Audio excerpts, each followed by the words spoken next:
How to fix Instagram IGTV option not showing. Hello everybody. If you're having that issue of this option not showing, you may follow up this method. So first thing is ensure your app is up to the latest version.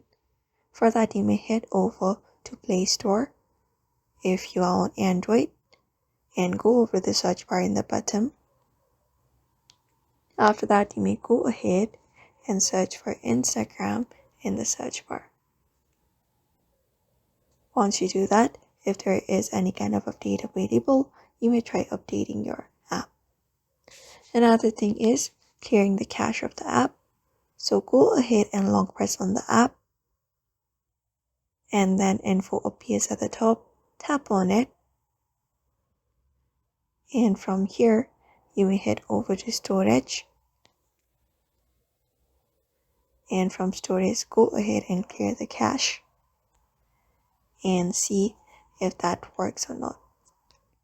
Apart from that, you may restart your device as well. So long press on your power button, and then you should be getting a restart option on the screen.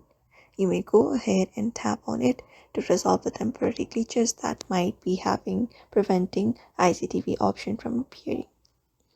If the problem still persists after trying those steps, you may reach out to Instagram customer support for further assistance. So for now, you can follow up this method. So I hope this video was helpful, and thank you for watching this video.